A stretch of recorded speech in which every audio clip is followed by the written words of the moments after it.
A single touch can unleash a forgotten world. Lyra, a young chronicler gifted with a rare sensitivity, presses her hand against the scorched stone of a city gate.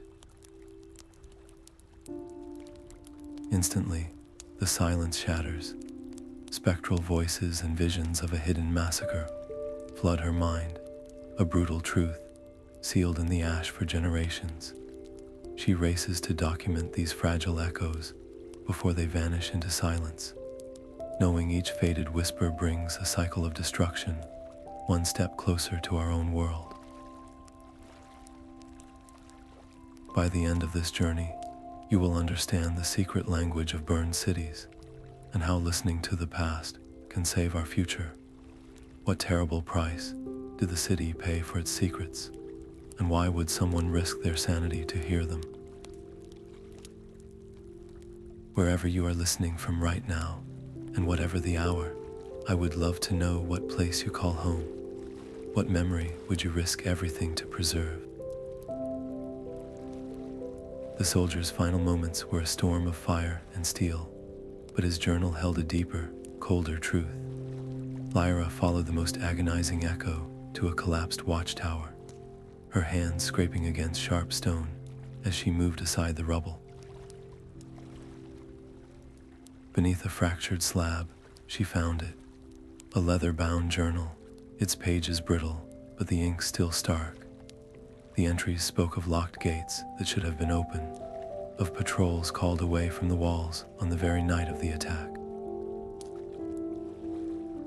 This was not the heroic last stand taught in every school. It was a calculated betrayal from within the city's own heart. As she read, a prickle on her neck made her look up. A shadow shifted between two distant pillars, a silent witness to her discovery. Her entire training told her to report this, to present the proof, but the proof condemned the very history she was sworn to uphold. The violent, sorrowful memories imprinted on the ash felt more real than the clean pages of any official record. An internal war raged between her faith in the system and the raw, painful truth she now held in her hands. She made her choice. With a calm she did not feel, she slipped the journal into her pack and smoothed the dust from her clothes. She would feign ignorance, a chronicler who found nothing but echoes. To speak now would be to alert the very forces that buried this secret. This single decision changed everything. By choosing to investigate alone, she had marked herself. Someone out there in the silent ruins was watching, and they wanted the past to stay dead. That night, as she tried to rest, the soldier's terror did not fade. It bled into her dreams, the heat of the flames and the crush of despair becoming her own. The emotional weight of carrying a ghost's testimony was a price she had not anticipated. As she secured the journal deep within her pack, a new sound cut through the heavy silence. It was faint, almost swallowed by the wind, a thread of pure, unburdened joy. A child's laughter, drifting from the direction of the city's scorched gardens, pulling her toward a mystery untouched by betrayal. That laughter pulled her like a thread of gold through the city's gray sorrow. Lyra followed the sound, a melody of pure joy that seemed impossible among the ashes, until she found a small courtyard shielded by a collapsed archway. It was a playground, untouched by fire, the stone hopscotch grid still visible, and a single rusted swing creaking in the breeze. In the center, a faint, shimmering echo of a little girl named Alara was forever rebuilding a toy castle from smooth river stones. Without a second thought, Lyra knelt and began to help, carefully placing the scattered stones back into a miniature wall. The moment the final stone clicked into place, Alara's echo turned and looked directly at her. It was not a vacant stare, but a conscious, grateful recognition. A flood of images poured into Lyra's mind, not of terror, but of hiding. She saw Alara, clutching a small wooden bird, being ushered by her mother through a hidden doorway behind a large grain bin, a passage leading deep into the earth. The vision was a gift, a secret kept safe in a child's memory, but as it faded, a wave of profound exhaustion washed over Lyra. She stumbled back, her head spinning and her body feeling as heavy as stone. The cost of this direct communion was a piece of her own vitality, siphoned away to fuel the connection. A chilling thought crystallized in her weariness. If she kept opening herself to these echoes, she might not have the strength to close the door again. She could lose her own memories, her own self, becoming just another voice in the chorus of the dead. Yet, looking at the flickering image of Alara, now smiling as she played around the completed castle, the idea of turning away felt like a profound cruelty. It was a betrayal of the trust she had just earned, so she made a silent promise. There in the dust, she would find that passage and learn what happened to the little girl. Her official duties as a chronicler, the expectations of her order, all of it faded into unimportance next to this one personal mission, but her absence had not gone unnoticed. Back at the chronicler's outpost, her empty cot and missed check-ins bred suspicion. Whispers slithered through the camp. Some said she was cursed, her mind addled by the ghosts she chased. Others, with darker insinuations, suggested she was not a victim of the ruins, but in league with them, perhaps conspiring to unearth secrets that were meant to stay buried. The isolation around her grew, not just physical but social, a wall of silent accusation. None of it mattered as much as the clue she now possessed. Gathering her remaining strength, Lyra focused on the granary from Alara's vision. That was where the hidden passage began. As she moved through the skeletal streets, toward the city's old storage district, she clung to the hope of a story that ended with an escape, not a tragedy. She did not see the figure that moved parallel to her path, staying low and silent in the rubble, a shadow meticulously tracking her every turn. The granary was a cavern of decay, its vast roof sagging like a broken spine. Every step Lyra took sent dust motes, dancing in the thin light, and the air was thick with the smell of rot and the frantic scuttling of unseen things. She moved with a painful slowness, her heart hammering against her ribs as she navigated a treacherous landscape of collapsed beams and fractured flooring. Piles of grain, now just blackened husks, shifted under her feet, and then she saw it, tucked behind a massive, overturned bin, exactly as in Alara's vision. A heavy iron hatch, camouflaged with glued on grit and dirt, nearly invisible until you were right on top of it. Her fingers found the cold iron ring. With a grunt of effort, she pulled. The seal broke with a groan of protesting metal, and a wave of air, stale and heavy with despair, rushed out to meet her. It was not just air. It was a scream given form, a torrent of trapped echoes that slammed into her mind. She gasped, her knees buckling as visions of frantic, stumbling figures, of grasping hands and final, suffocating prayers flooded her senses. The sheer weight of their collective anguish was a physical blow, threatening to drown her consciousness in their forgotten terror.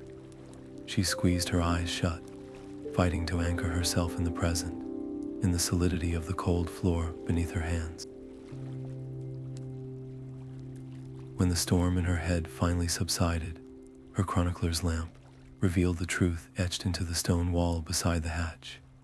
It was not writing, but a map, scratched by a desperate or determined hand. A central line, representing this very tunnel, branched out like a spider's web, connecting to symbols she recognized as other cities, other keeps, all of them now just silent ruins. This was not an isolated tragedy. The attacks were connected, a coordinated pattern of destruction that spoke of a conspiracy on a scale she had never dared to contemplate.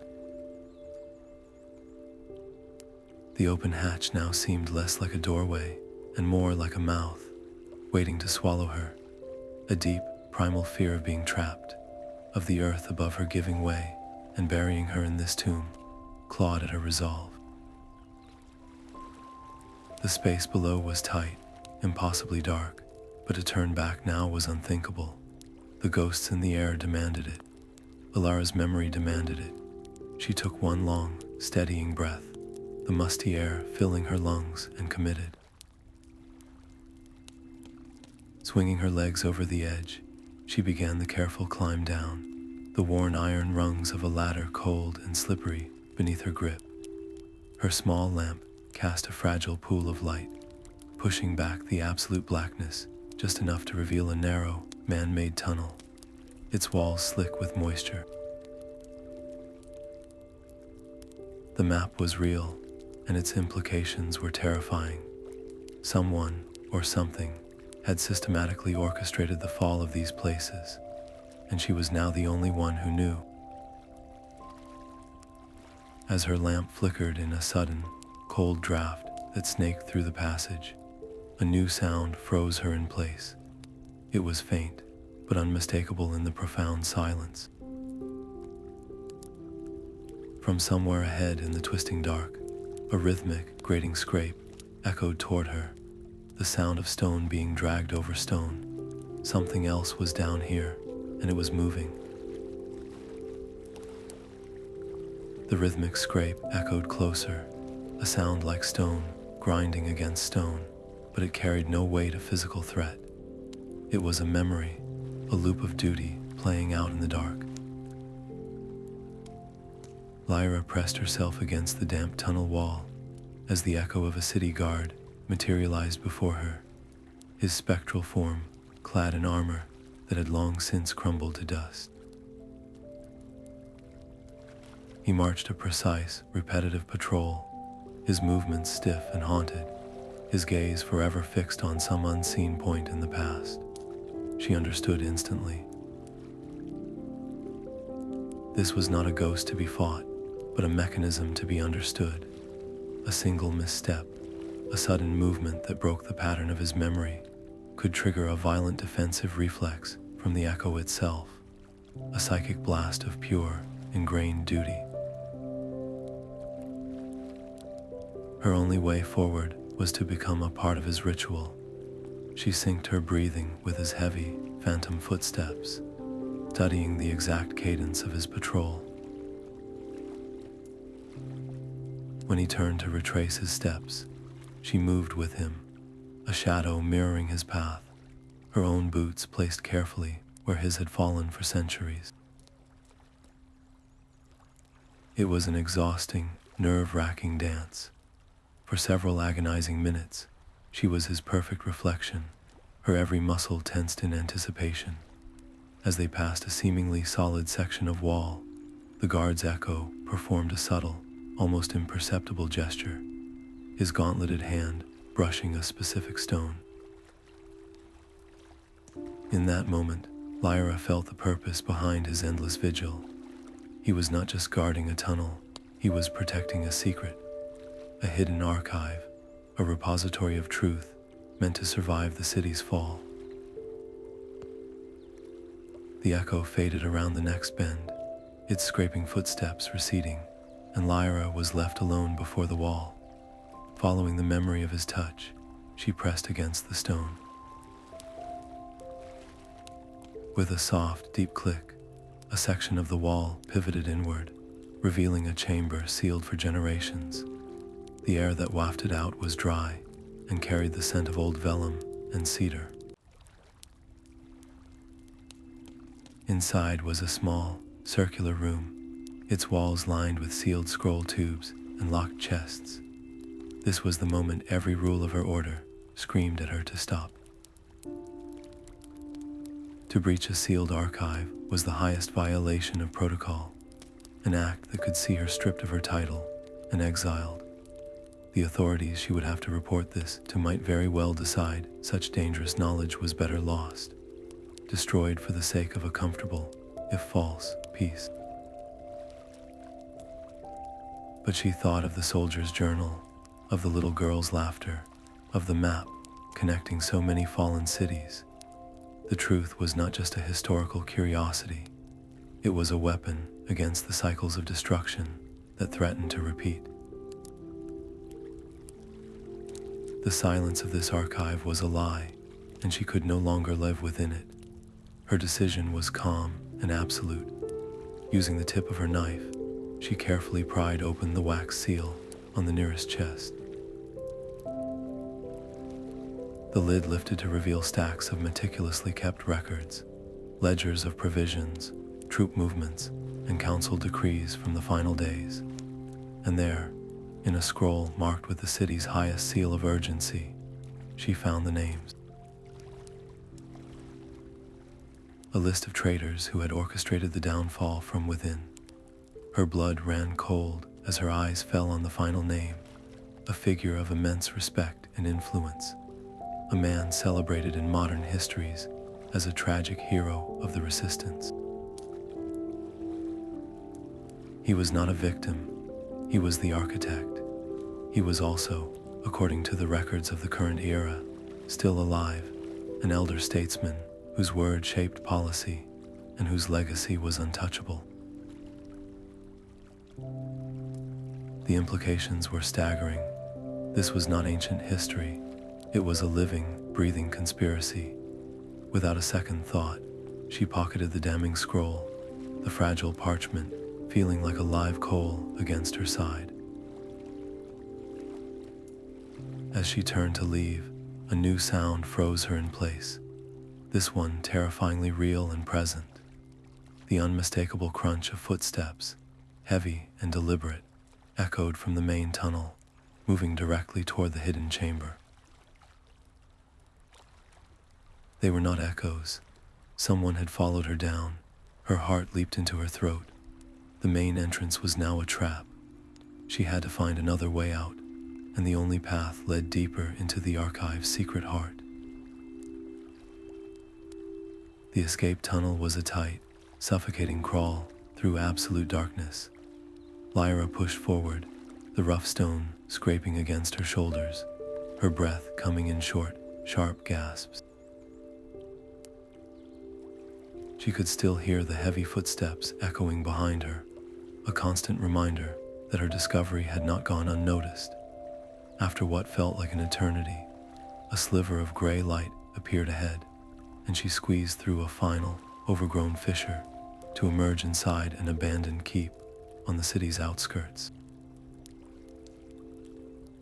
The air was cold and still, the silence of this place a stark contrast to the psychic storm she had just endured.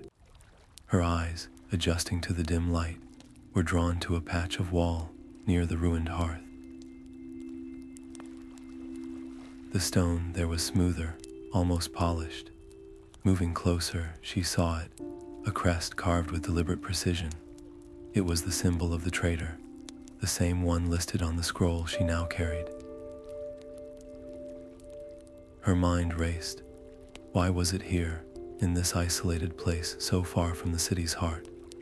Pulling a handful of dark ash from a nearby fire pit, she rubbed it over the carving, a technique chroniclers used to reveal worn inscriptions. But this was different. The lines of the crest didn't just become clear, they began to glow with a faint, sickly green light. A magical residue, forbidden and potent, pulsed within the stone. This was not mere political betrayal. It was a pact sealed with dark arts, a power that could manipulate gates and silence patrols. Confronting the traitors' powerful descendants with only a stolen scroll and a glowing symbol would be a death sentence. They would discredit her, destroy the evidence, and she would vanish, another chronicler lost to the dangerous ruins. Justice required a case so undeniable that it could not be ignored or buried. She had to gather more. With a steady hand, she used a piece of charcoal and parchment to take a rubbing of the traitor's mark, capturing every sinister line. As she worked, the green glow seemed to intensify, reacting to her proximity. It was then she felt it, a sudden, cold prickle at the base of her skull, the unmistakable sensation of a hostile gaze. She was not alone. The magical residue was not just a record, it was an alarm. Something knew she was here, and it was now aware of her. Snatching the finished rubbing, she shoved it into her pack and moved quickly toward the keep's broken entrance. She did not run, knowing that panic attracts predators, but her heart hammered against her ribs like a trapped bird. The feeling of being watched clung to her as she slipped out into the open air, making for the thick, sheltering woods that bordered the keep. The trees closed around her, their shadows offering a temporary veil, but the question burned in her mind. Had she escaped the notice of her pursuer, or was she simply leading the hunt deeper into the wild?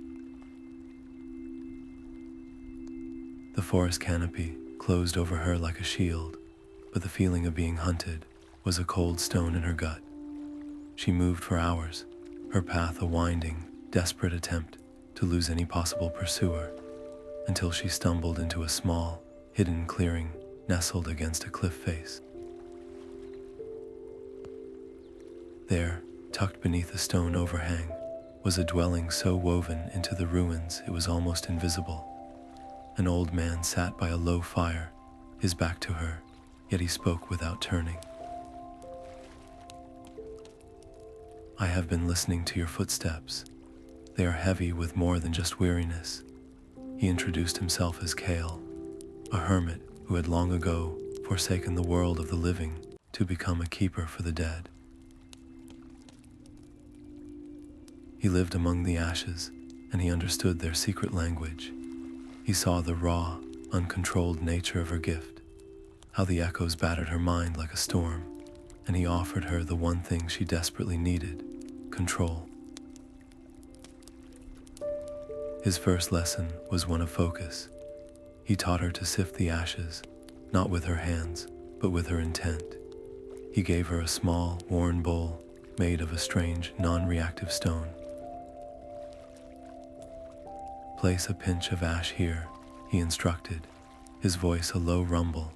"Do not open yourself to the entire chorus. Listen for a single voice, a single moment.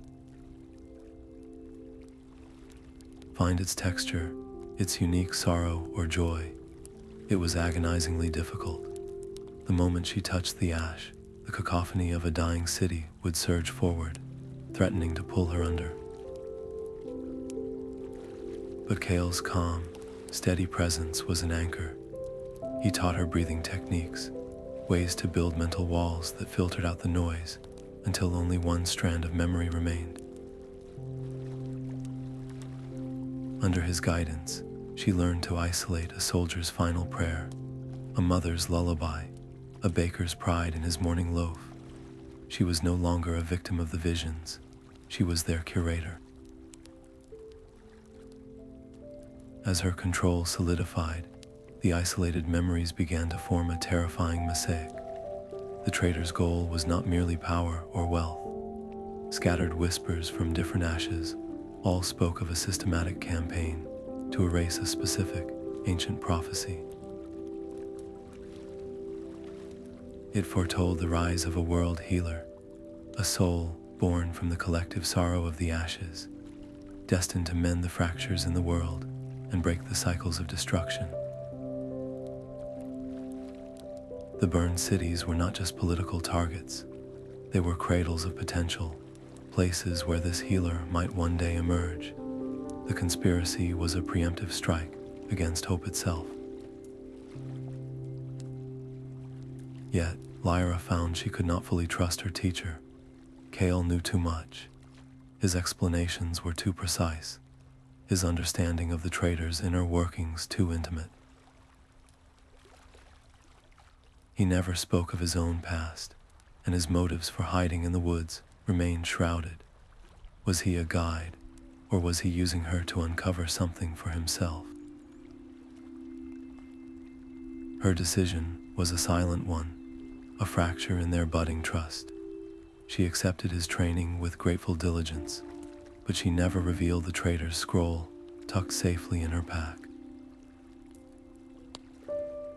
She would use the skills he gave her to verify his story, to find proof that was hers alone. The stakes of her quest escalated dramatically when Cale, his face grim, explained the true nature of the hunt.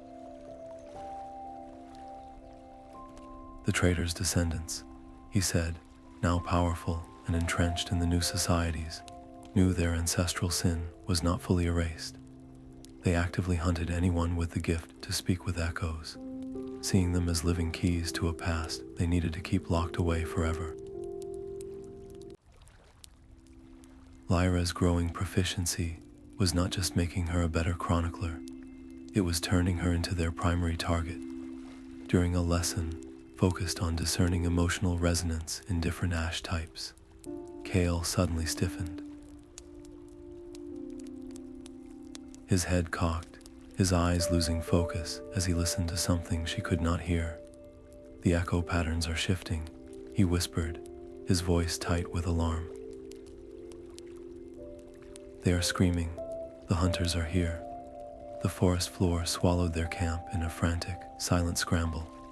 Cale's hands moved with a grim efficiency, scattering handfuls of specific ashes in a wide ring around their clearing. He wasn't hiding their scent. He was polluting the psychic air, weaving a tapestry of distorted echoes that screamed of a panicked flight to the north while they prepared to hold their ground. Lyra helped him dig, her own hands clawing at the soft earth beneath a thick, thorny bush until a shallow trench was formed, its roof a lattice of branches and dead leaves. They dropped into the cold, dark space just as the first of the hunters glided into the far edge of the clearing. They moved without a sound, figures shrouded in featureless gray robes that seemed to drink the light. Their silence was more terrifying than any battle cry. They paused, their hooded heads turning as one, surveying the cacophony of false trails Cale had laid. For a heart-stopping moment, it seemed the ruse had worked. Then one of them raised a hand, and a small, obsidian disc floated from its palm. It pulsed with a familiar, sickly green light, the same magic that had glowed within the traitor's crest.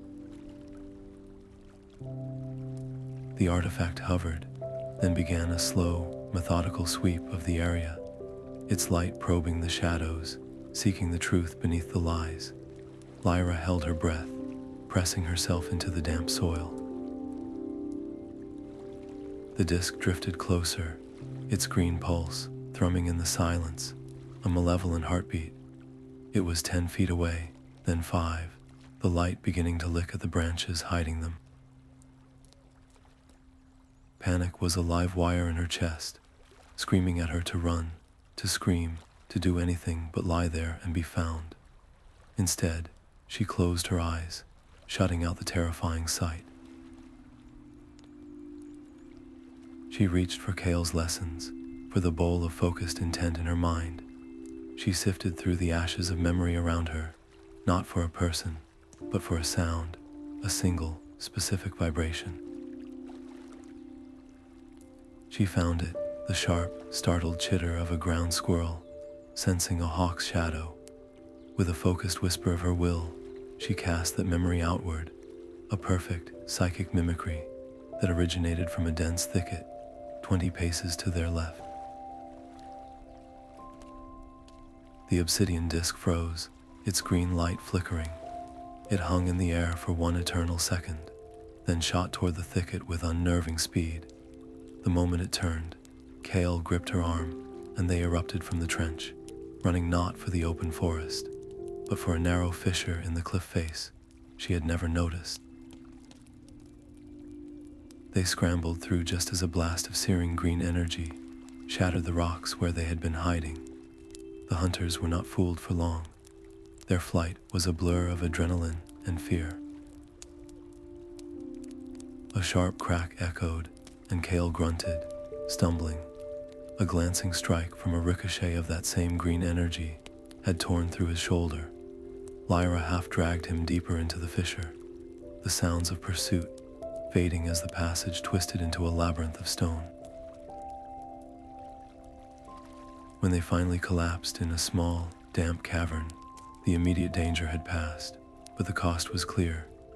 Kale slumped against the wall, his face pale, as he pressed a wad of cloth against the wound. The flesh around it was already an angry, inflamed red, the magic resisting any natural healing. His breathing was shallow, but his eyes were fierce as he looked at her. "They know you are the key," he rasped. "My time for running is nearly done, but you must go to the Sunken library. It is the only place." He spoke of a repository built not of stone, but of memory, submerged in a lake of forgotten time, said to hold the one complete copy of the prophecy they sought. It was a place most chroniclers considered a myth, a fool's errand, but the artifact's green pulse and Kale's worsening wound made legends feel terrifyingly real. The hunt was no longer a chase. It was a race to a destination that might not even exist. The journey to the marsh was a slow, waterlogged nightmare. Thick, gnarled trees rose from the murk, their roots like skeletal fingers clutching at the soupy water. A low, persistent fog clung to the surface, muffling all sound. Lyra waded in, the cold seeping through her boots and leaching the warmth from her bones. She had no map, only the resonance Kale's directions had left in her mind, a faint pull toward a specific, sorrowful silence in the water. When she found it, the water was clearer, and far below, she could just make out the ghostly outlines of submerged marble pillars and the jagged lines of collapsed shelves. This was the place. Taking a deep breath, she dove. The world below was a cathedral of silence and lost knowledge. Her hands brushed against slime-covered stone, and with each touch, a flicker of memory ignited. A librarian's quiet satisfaction at finding a requested text, a student's frustration over a complex theorem. These were not the violent echoes of the city's fall, but the gentle, daily rhythms of a place of learning. She used them like a trail of breadcrumbs, following the soft, intellectual hum toward the library's heart, until her fingers closed around a small, sealed chest nestled between two toppled bookcases. It was made of a wood that had not rotted, and its lock was a complex, circular mechanism with 3 distinct slots. As she focused on it, 3 separate memory songs flooded her mind, each one a perfect, preserved moment of creation from a different ruined city. A potter's wheel turning, a loom weaving, a forge hammering. To open the lock, she had to harmonize all 3 within her own mind, holding their unique rhythms simultaneously. The strain was immense. The potter's rhythmic turning fought against the weaver's methodical shuttle, and the forger's powerful strikes threatened to shatter the delicate balance. Her head throbbed, a sharp, blinding pain building behind her eyes. Just as she felt her concentration fracture, she found the common thread, not in the actions, but in the Creator's shared pride. She channeled that unified feeling, and with a soft, resonant click, the lock disengaged. Inside, resting on a bed of faded velvet, was a crystalline tablet, its surface alive with swirling, internal light. As she reached for it, the water around her grew heavy with presence. The Librarian echoes she had sensed earlier now solidified into stern, spectral guardians, their forms blocking her path. You who carry the ash of many graves, one intoned, its voice the rustle of pages. For what purpose do you seek this truth? To wield it as a weapon, to claim its power for yourself. She understood this was the final test. Proof was not enough. Her intentions had to be pure. So she opened herself fully, not to the echoes of others, but to her own most vulnerable memory. She showed them the moment her gift had first awakened as a child, the overwhelming, sorrowful chorus of a fallen sparrow's final moments, flooding her small mind, a pain so profound and shared it had made her weep for hours. It was not a memory of strength, but of helpless empathy. The guardians watched her recollection, their stern forms softening. The one who feels the fall of the smallest creature may be trusted with the fate of the largest, the lead echo whispered. The tablet is yours to protect. She took it, and as her fingers made contact, the prophecy within flowed into her. It spoke of the world healer, a soul that would emerge not from a lineage of kings, but from the collective heartache of the ashes. And it named the catalyst, 3 Heartstones, focal points of a city's communal spirit that had to be reunited to call this healer forth. A cold dread washed over her as she realized one of the named stones, the heart of Amaranth, was not lost. It was the centerpiece of the crest belonging to the Traitor's line, the very symbol she had recorded in her rubbing, worn as a trophy and a shield. They held one of the keys to the very hope they were trying to extinguish. Clutching the tablet to her chest, she kicked for the surface, her mind reeling with the implications. She broke through the water, gasping for air, and the first thing she saw was the glint of obsidian in the gray light. The marsh was no longer still. Dozens of gray-robed figures stood along the bank, their silent, hooded faces turned toward her, the hunter's artifact already pulsing with that familiar, sickly green light. They had not just found her, they had surrounded her. The water erupted in a storm of panicked knowledge. Lyra thrust the crystalline tablet into her tunic and dove deep, not away from the hunters, but directly into the library's sunken core. She slammed her hands against the slimy pillars, unleashing a century of frantic, trapped scholarship, echoes of desperate librarians trying to save their collections, of students arguing over lost theorems, all surged to the surface in a chaotic, deafening chorus of intellectual despair. The obsidian disk above faltered, its green light flickering wildly as it tried to lock onto a single target within the psychic uproar. In that moment of confusion, she turned and swam, not for the open bank, but into the thickest, most tangled part of the marsh. The peat bog was a cold, sucking mire that clutched at her legs with every step.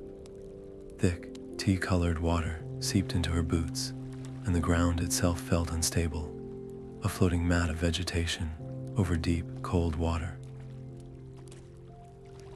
She pushed forward, her breath misting in the chill air, her focus entirely on the next semi-solid foothold. In her haste, one leg plunged through a weak spot, sinking her up to her thigh in icy, black water. The shock of it made her gasp, and the frantic struggle to pull herself free cost her dearly. The strap of her supply pack, already strained, snapped. She watched helpless as the bag containing her food, her tools, and the crucial map of connected cities slid beneath the dark, peat-stained water and vanished. All she had left was the prophecy tablet pressed against her chest and the cold, damp clothes on her back. Exhaustion was a weight dragging at her limbs, and the Marsh's pervasive cold was sinking into her bones.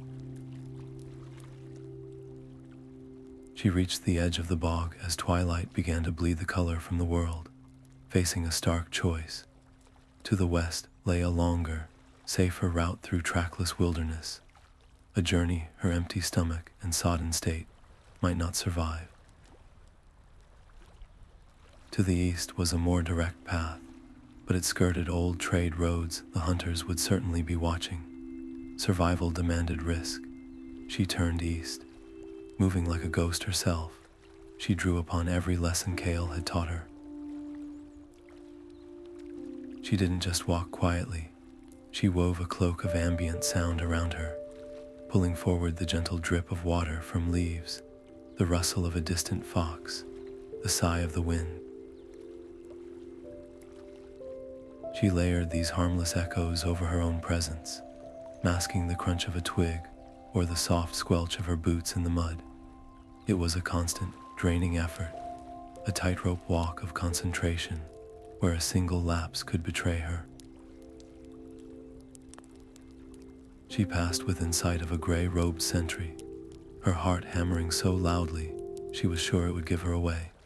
But the hunter merely scanned the trees, hearing only the forest's natural murmur she had so carefully amplified. She escaped the Marsh's immediate grasp, but her victory was hollow. She was alone, starving, and shivering uncontrollably in the growing dark. The hunters were not gone. They were a net tightening around the entire region, and she was a lone fish slipping through its weakening threads. As despair began to frost the edges of her mind, a new sensation cut through the numbness, a thread of warmth so faint it was almost not there. It was an echo, but unlike any she had felt before. It held no violence, no sorrow, no desperate knowledge. It was simple, steadfast kindness, the memory of a helping hand extended without expectation. It felt like a lantern in a vast darkness, and with the last of her strength, she turned her face toward its gentle pull, stumbling toward a remote village she could only hope was real. The thread of kindness led her out of the wilderness and into a village that seemed to have grown from the bones of the land itself. Ancient, crumbling keeps formed the outer walls, their stones seamlessly integrated into homes and workshops. Here, the echoes did not scream in torment, they whispered. A spectral blacksmith hammered a rhythm that guided the living smith's work, and the laughter of long-gone children mingled with the play of the present. They called themselves the keepers of the gentle whisper, and they saw Lyra not as a threat, but as a lost sister, a fellow speaker finally come home. Their elder, a woman named Anya, with eyes the color of weathered stone, tended to Lyra's exhaustion and hunger without a single question, her own quiet presence a balm to Lyra's battered spirit. Once Lyra was strong enough to stand, Anya led her to the village's heart, a shrine built into the base of the largest keep. Resting on a simple pedestal of woven river reeds was a smooth, gray stone that pulsed with a soft, warm light. Lyra's breath caught. It was the second Heartstone, the one the prophecy called the Heart of Hearth. This village's entire existence, its harmony with the gentle dead, was anchored by this one artifact. To take it would be to risk extinguishing the very peace that had saved her. The weight of the decision was a physical pressure on her chest. Could she ask these people to surrender their protector for a prophecy they might never see fulfilled?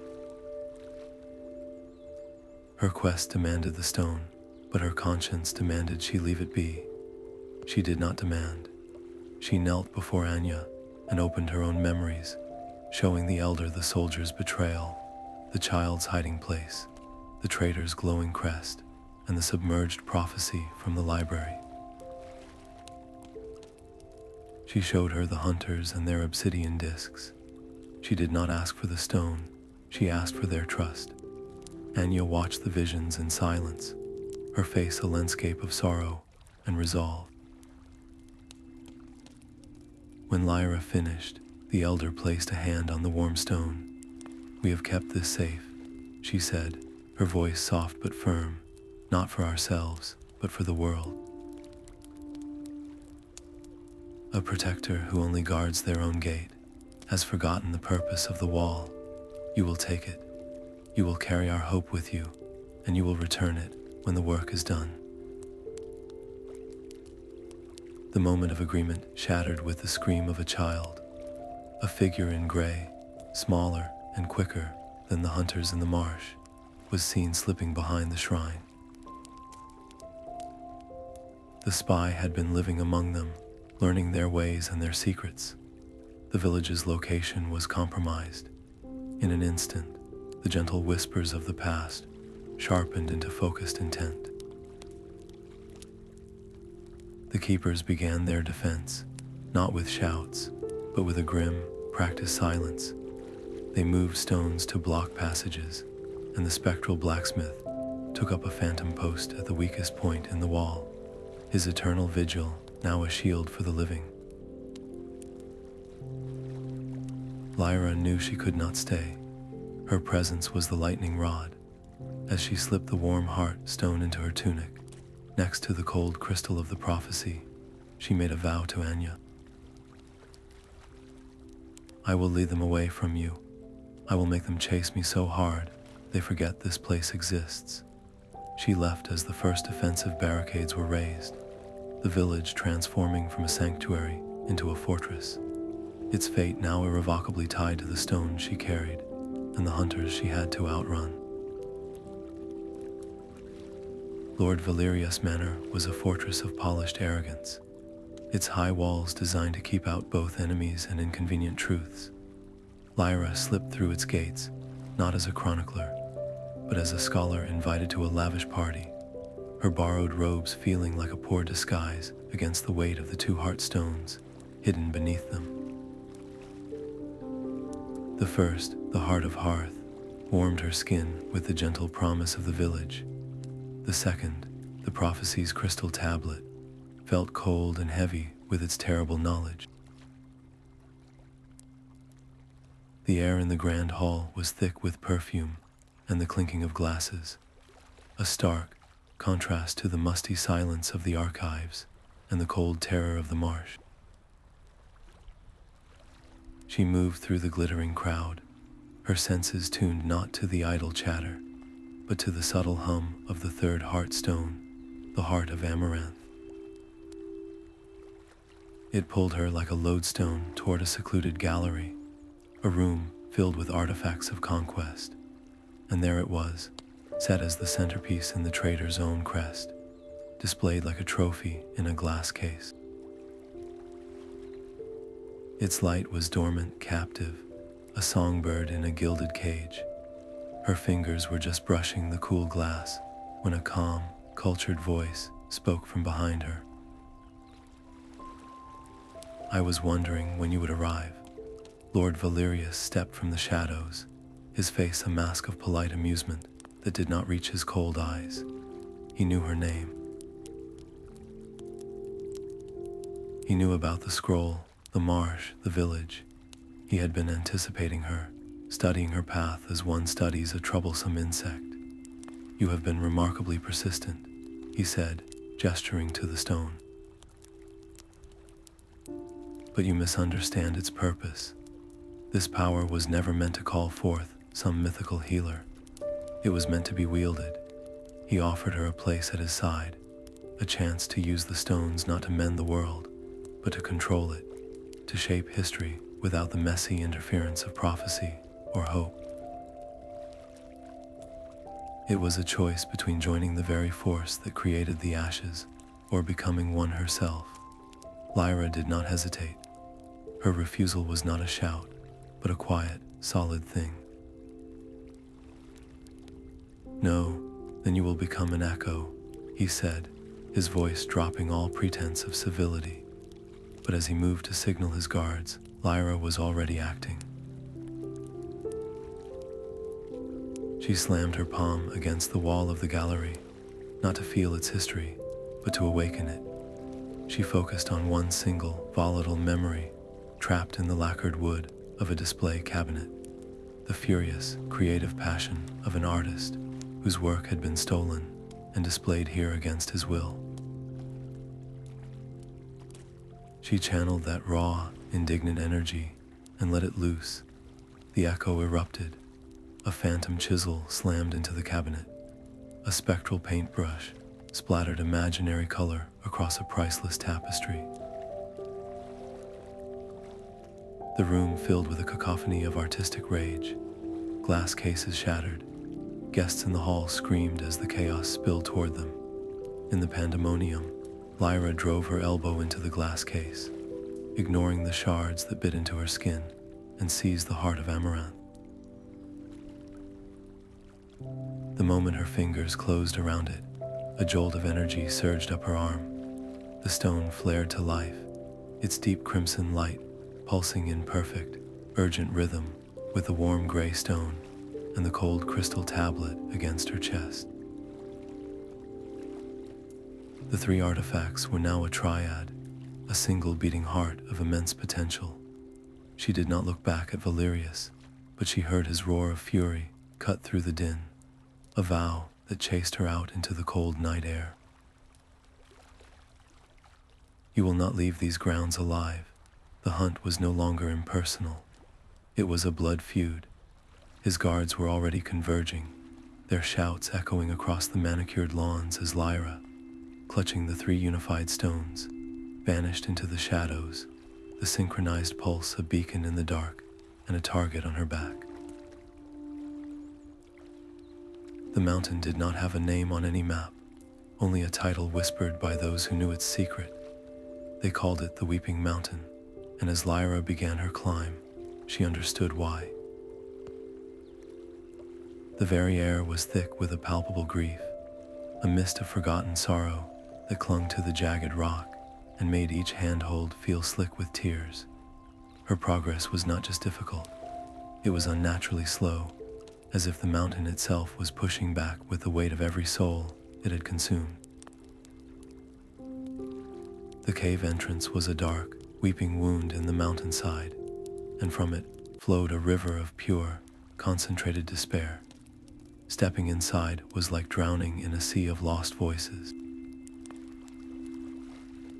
These were not the violent echoes of a city's fall, but the quiet, personal agonies of countless travelers who had lost their way and perished in the cold. A mother's whispered lullaby to a child who would never wake. A lover's final, unanswered call into the darkness. The simple, crushing loneliness of a last breath, drawn in absolute solitude. Their collective sorrow was a physical force, pressing down on her, sapping her strength, and clouding her mind with their shared resignation. The echoes did not attack her, they invited her. They promised an end to the struggle, a gentle surrender into their peaceful, eternal silence. "Why continue to fight?" they whispered, "when you can simply rest with us." For a terrifying moment, the temptation was overwhelming. To lay down her pack, to close her eyes and let the grief carry her away, felt like the most rational choice in the world. Her own weariness echoed theirs, a perfect harmony of exhaustion. But then, a single golden thread of memory fought its way through the gray haze. It was the sound of Alara's laughter in the scorched garden, a burst of pure, unbidden joy that had defied the ashes around it. Lyra clutched that memory, holding it in her mind like a shield. She focused on the feel of the smooth river stones, the sight of the child's grateful smile, the warmth of a connection that had defied death itself. This was why she had to continue. For every story that ended in sorrow, there was one that deserved a chance to end in hope. Using that laughter as her only beacon, she pushed forward, one agonizing step at a time. The sorrowful echoes still pressed in, but now they broke against the unwavering light of that single, happy moment. She moved through the weeping cave like a ship through a storm, battered but unbroken, until she reached the inner chamber. There, resting on a natural pedestal of stone that glistened with what looked like frozen tears, was the final Heartstone. It pulsed with a soft, blue light, the color of deep, abiding sorrow.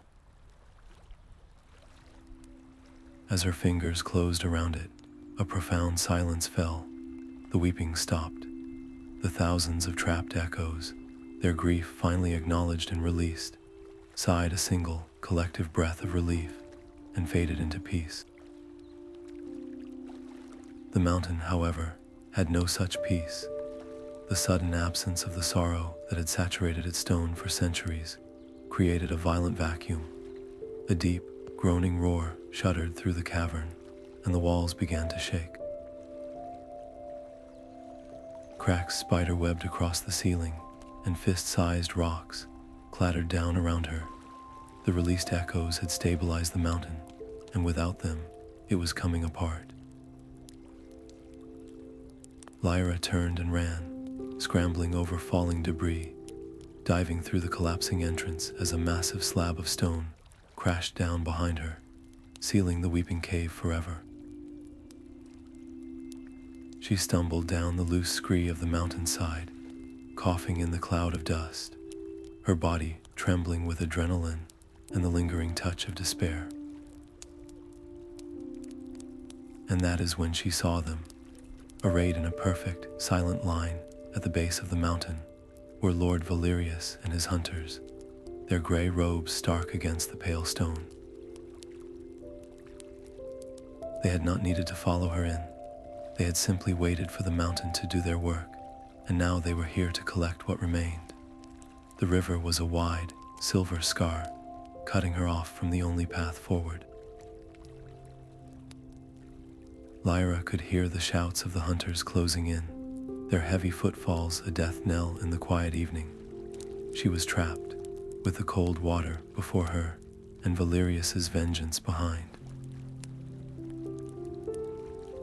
Desperation clawed at her, and without a conscious plan, she acted on an instinct she did not know she possessed. She pulled the 3 Heartstones from her tunic and held them out, their unified pulse a frantic rhythm in her hands. She poured her will into them, a single, focused command to cross. The stones flared, and a bridge of pure, solidified light erupted from the bank, arcing over the churning water to the far side. It was beautiful and terrifying, a construct of will and memory that shimmered like a heat haze. She stumbled across it, her feet finding purchase on the impossible surface, but with every step, she felt a part of her own life force being siphoned away. By the time she reached the other side, she collapsed to her knees, her body trembling with a deep, cellular exhaustion. The bridge held just long enough for Valerius and a handful of his most loyal hunters to cross after her. Then, with a sound like shattering glass, it dissolved into a shower of fading motes, leaving the rest of his force stranded on the opposite bank, their furious shouts lost to the river's roar. Her gambit had cut his numbers, but it had also brought her primary enemy within striking distance. Valerius stood mere yards away, his cold eyes fixed on her, the distance between them now terrifyingly small. Every fiber of her being screamed to turn and fight, to end this chase with whatever strength she had left. But as she clutched the stones, the prophecy within the crystal tablet echoed in her mind. It was not enough to have the artifacts, or even to confront the traitor. The ritual demanded a specific place, a nexus of converging ley lines known as the Valley of Whispers, where the world's sorrow could be transformed into healing. To face him here, on this random riverbank, would be to waste everything. It would be a personal victory that doomed the world. Gritting her teeth against the profound weariness that made her limbs feel like lead, she forced herself to her feet. She met Valerius's gaze for one final, defiant moment, and then she turned and ran. Her flight was no longer a sprint, but a pained, staggering lurch into the deepening woods. Valerius's determination was a tangible force at her back, his rage fueling his pursuit, even as her own body betrayed her. The constant travel, the psychic toll of the echoes, and the recent drain of creating the bridge had pushed her far past her limits. Each breath was a struggle, and her vision swam with dark spots. She was running on the memory of strength, not strength itself, yet the Heartstones in her pack offered a fragile guide. Their synchronized glow intensified, pulling her forward like a compass needle, finding true north. She followed that glow through the tangled undergrowth, her mind clinging to a single, unwavering purpose. She was not just running from a hunter, she was running toward a destiny, and every painful step brought her closer to the Valley of Whispers. The air in the Valley of Whispers did not carry sound, it was sound. Every ragged breath Lyra took was given back to her tenfold, a chorus of her own exhaustion. The crunch of her boots on the pale gravel multiplied into the footsteps of a phantom army. She fought to keep her thoughts simple, a single, focused mantra, because even a flicker of doubt would echo and amplify into a deafening roar of fear. The Heartstones in her pack throbbed in time with the valley's resonance, pulling her toward a simple stone altar at the center, its surface worn smooth by winds that no longer blew. Her fingers trembled as she placed the stones according to the prophecy's final instructions. The warm, gray heart of Hearth to the north, the sorrowful blue stone to the south, and the captive crimson heart of Amaranth to the east. The moment the third stone settled into its indentation, the world shuddered. The ground beneath her feet rolled in a deep, seismic groan, and the valley's countless echoes, once just disembodied sounds, ripped free from the air itself. They swirled into a vortex of visible memory, a storm of shimmering faces, forgotten battles, and whispered lullabies, all circling the altar in a deafening, beautiful chaos. From the edge of the valley, Valerius emerged, his face a mask of fury and triumph. He had found her. He and his hunters charged through the swirling storm of memories, their gray robes flapping like the wings of carrion birds. They scrambled onto the platform of the altar, their hands reaching not for Lyra, but for the pulsating stones. A frantic struggle erupted, a brutal, silent fight against the backdrop of a screaming past. Valerius' fingers closed around the heart of Amaranth, and with a savage grunt, he began to pry it from its socket. Lyra knew then that proof and prophecy were not enough. The ritual demanded a catalyst, a final, willing sacrifice. She made her choice. Instead of fighting his grip, she placed her own hands over the stones and did what she had been taught never to do. She opened the floodgates of her own spirit, channeling every ounce of her life force, her own connection to the echoes, directly into the Heartstones. It was like pouring her own blood onto the altar, A brilliant, blinding light erupted from the stones, throwing Valerius back and sealing the artifacts in place. The cost was immediate and absolute. The world around her went silent. The beautiful, terrible storm of memories became a silent movie, a ghostly play she could no longer hear. She was severed, a chronicler who had given up her ability to chronicle, left deaf and empty in the heart of the storm she had unleashed. The ritual was now irreversible, a cascade of energy that could not be stopped.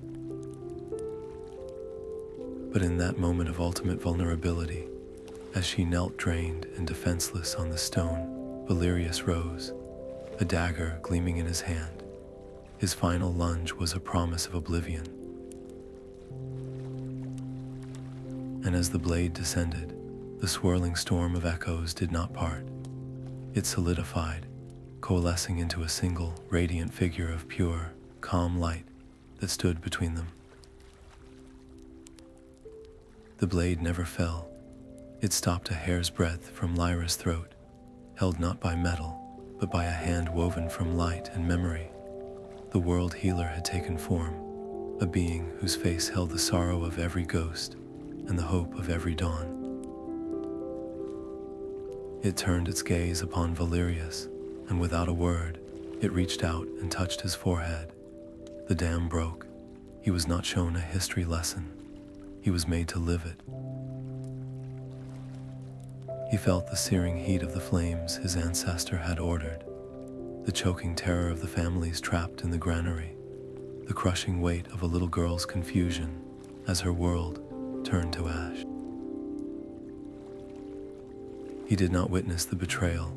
He committed it 1,000 times over in the hearts and minds of every soul his line had destroyed. The intellectual justification for power crumbled into dust under the visceral, human reality of the pain. A ragged, broken sob tore from his throat, and he collapsed to his knees, his hands clawing at the stone as if he could dig out the horror now living inside him. "I renounce it," he gasped, his voice stripped of all its cultured arrogance. "All of it. The legacy is a lie. The power is a curse." His quest was over, drowned in a sea of inherited grief he could no longer deny. The world healer then turned to Lyra, its presence a gentle pressure against her newly found silence. "You have given your voice to awaken me," it whispered, a sound that resonated directly in her soul. "I can return it. I can heal the wounds the echoes have carved into you, and you can walk into the sunlit world, free of this burden. You would remember your journey, but the pain would be a distant story, no longer a living scar. Or you can choose to remain as you are. You can be the bridge. You will feel every sorrow, hear every whisper, and carry the weight of the past, so that others might learn from it without breaking." The choice was agonizing. The promise of peace, of a quiet mind after so long in the storm, was a siren's call. She thought of a life without the constant pressure of other people's memories, a simple, unhaunted existence.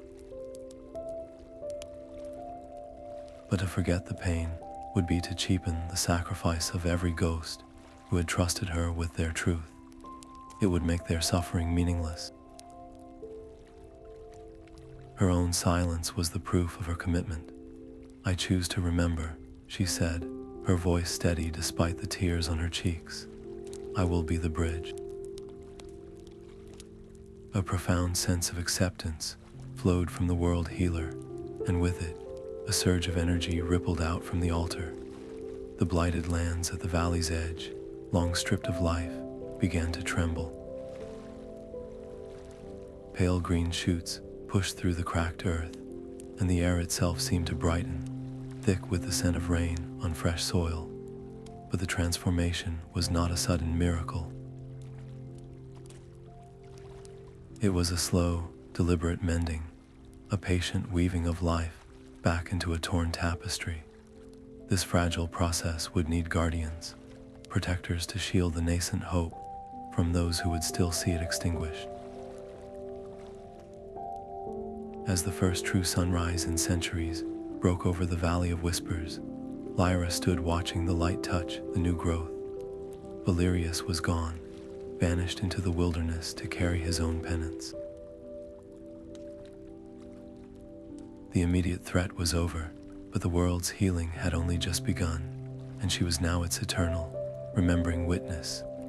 The valley floor became a classroom without walls. Here, among the new shoots of green, Lyra began to build something lasting, a new order of chroniclers dedicated not just to recording history, but to listening to it without being shattered. They called themselves the Echo Wardens, and their first rule was forged from her own sacrifice. No one would bear the weight of the past alone. Her first pupils were a surprising mix: former hunters whose minds had been opened by the world healer's touch, and villagers from the keepers of the gentle whisper, their innate harmony with the dead now given a greater purpose. The 3 Heartstones were enshrined at the center of the valley, their synchronized pulse, a constant, calming rhythm that seemed to steady the very land, a beacon guiding the slow work of mending the world's wounds. Yet leadership was a heavier burden than Lyra had anticipated. Her youth drew skeptical glances and whispered doubts from some of the older recruits. How could one so young, her own spirit visibly scarred and silent to the echoes she once commanded, teach them control? The pain was a constant companion, a dull ache where the chorus of the dead used to live, a reminder of the price of her choice. In response, she instituted their most challenging practice. During their evening gatherings, each chronicler, including herself, had to share the hardest memory they had ever witnessed. It was not a display of strength, but an act of profound vulnerability. A former hunter would speak of the terror he had felt when the world healer showed him the truth, and a keeper would share the sorrow of a ghost she could not comfort.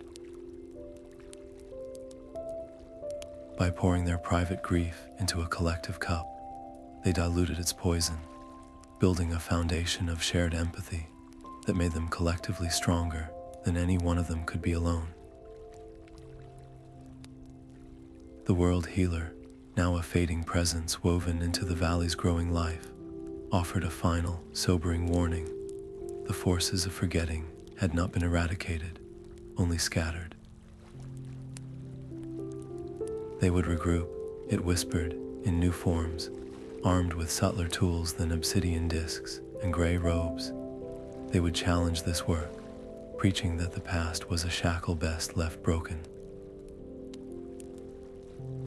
Vigilance was the price of their fragile hope. One morning, as Lyra guided a new student in the delicate art of sifting psychic ashes, a familiar sensation brushed against the edges of her silent mind.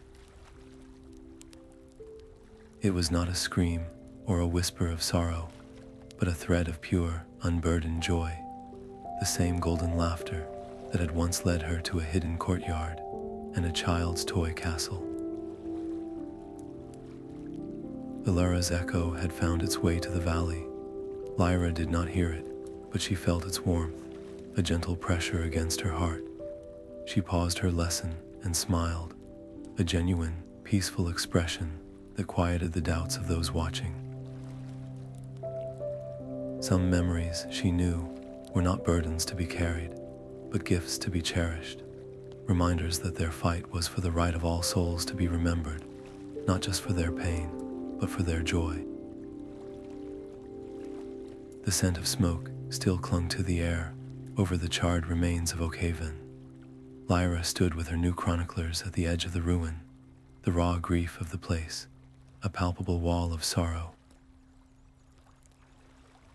This was their first trial, a chance to move from theory to practice. She divided them into pairs, their task to calm the violent, chaotic echoes of the attack before those memories shattered and were lost forever. The scene was one of controlled chaos. One pair worked to soothe the frantic memory of a baker defending his ovens, while another gently untangled the final, panicked thoughts of a town elder. They were not just observers, they were participants in a delicate rescue operation, saving stories from the brink of oblivion. Lyra watched them, her heart a knot of pride and fear. She saw the strain on their faces, the way their hands trembled after a particularly intense connection. The desire to step in, to shield them from the pain she knew so intimately, was a constant pull. But to do so would leave them unprepared for the far greater dangers she knew awaited. The lesson had to be learned, even if it was painful. The cost of that philosophy became terrifyingly clear when a young chronicler named Elian, separated from his partner for only a moment, attempted to calm the echo of a cornered militia captain alone. The soldier's final, explosive rage was too much. Elian cried out, his body seizing as the violent memory flooded his mind, threatening to override his own. It was Lyra who reached him first, her hands on his temples, her own silent spirit acting as a grounding wire to pull him back from the brink. He collapsed, trembling and pale, but conscious. The settlement's stories were saved, a tapestry of community life preserved from the ashes, but the incident was a stark reminder. The work was not a scholarly exercise. It was a perilous negotiation with forces that could break a mind. That night, as the group prepared to return to the valley, Lyra made a decision that would define their order. No chronicler would ever go into the field alone again. She announced a permanent mentor system, pairing every novice with a more experienced partner. It was a structure built on shared strength, a way to ensure that the weight of the past would always be a burden carried by two. Their success at Oakhaven did not go unnoticed.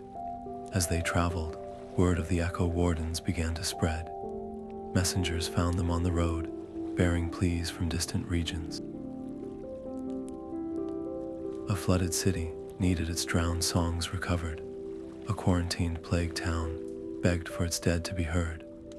The world was beginning to believe that its scars could be healed, and they were the only ones who knew how. They returned to the Valley of Whispers with a new sense of purpose, the air buzzing with both triumph and sober reflection. But waiting for them at the valley's entrance was a rider, his horse lathered from a hard journey. He brought news from the northern mountains, a place of old stone and older secrets. The messenger's voice was tight with urgency as he explained that a forgotten keep, one thought to have been silent for 1,000 years, had suddenly awoken. Its echoes were not sorrowful or fearful, he said.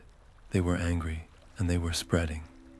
The northern mountains were a wall of jagged stone against a bruised sky. Lyra and her team approached the forgotten keep, and even from a distance, the air felt wrong. The psychic pressure was not a fading whisper, but a constant pulsing thrum, a rhythm of pure malice that grew stronger with every step. These echoes were not the chaotic remnants of a tragedy. They moved with a chilling coordination, their patterns suggesting a guiding intelligence, a single, hateful will behind the chorus. The world healer's rebirth had sent a shockwave through all of creation, and in this dark place, it had not awakened hope, but something far older and more dangerous. They soon uncovered the keep's true purpose. It had never been a fortress or a home. Ancient records etched into the gateposts revealed it was a prison, a psychic oubliette designed to contain malevolent memories too potent to be allowed to fade, entities of pure spite and sorrow that could corrupt anything they touched. The seals were breaking. A fierce debate erupted among the chroniclers huddled in their makeshift camp. Some argued for understanding, for attempting to communicate with, and perhaps redeem the tortured entities within. They saw it as the ultimate test of their philosophy, but others, their faces pale with dread, warned of the risk. To open their minds to such concentrated hatred was to invite a psychic plague, a corruption that could twist their entire order from within. Lyra listened to both sides, her own silent spirit, feeling the keep's corrosive pull. She thought of Alien's near breaking at Oakhaven, and knew this was a threat of an entirely different magnitude. There could be no negotiation with this. Our first duty is to protect the living, she stated, her voice cutting through the argument. We contain it. Her decision was swift and absolute. They would not attempt to listen. They would build walls, using techniques refined from Kale's lessons and the village's gentle harmonies. The chroniclers worked in shifts, their combined focus weaving a net of calming frequencies around the keep's stone walls.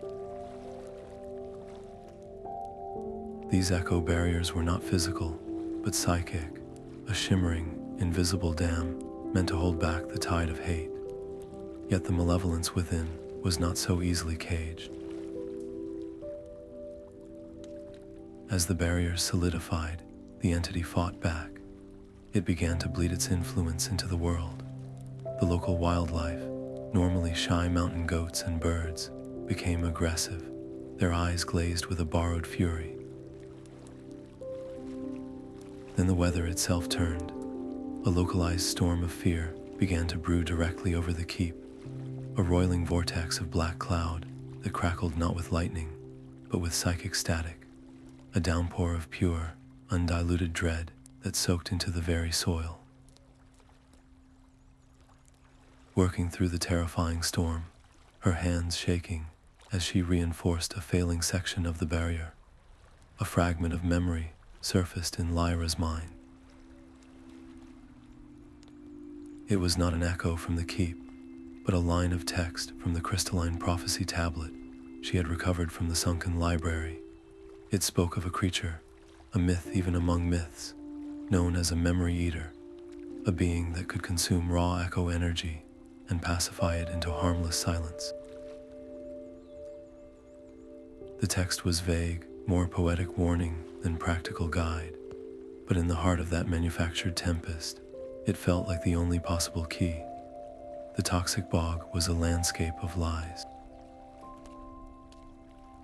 What looked like solid ground would give way to sucking mud, and shimmering pools of clear water were actually caustic springs that burned the air with their fumes.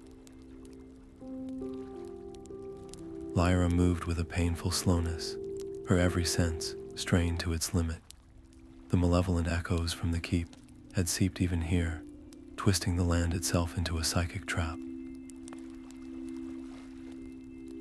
She had to navigate not just the physical danger, but the deceptive memories the bog projected, visions of safe paths that led only to deeper water, and whispering voices that mimicked her companions calling for help. Her goal felt like a folktale, a desperate gamble against an impossible threat. She was hunting for a myth to cage a nightmare. When she finally found the creature, it was nothing like the monster of legend. The memory eater rested in a clearing of strangely still water, its form a shifting constellation of swamp light and deep, resonant silence. It was beautiful, and it was dying. Its light flickered weakly, and patches of its form were dull and translucent, like a faded tapestry. It had consumed so much sorrow over the centuries, so much hatred and fear, that the weight was finally extinguishing its own essence. It had no voice, but its thoughts brushed against her mind, A weary, simple question. Why bring more pain to a creature already full of it? Lyra knew a command would be a death sentence.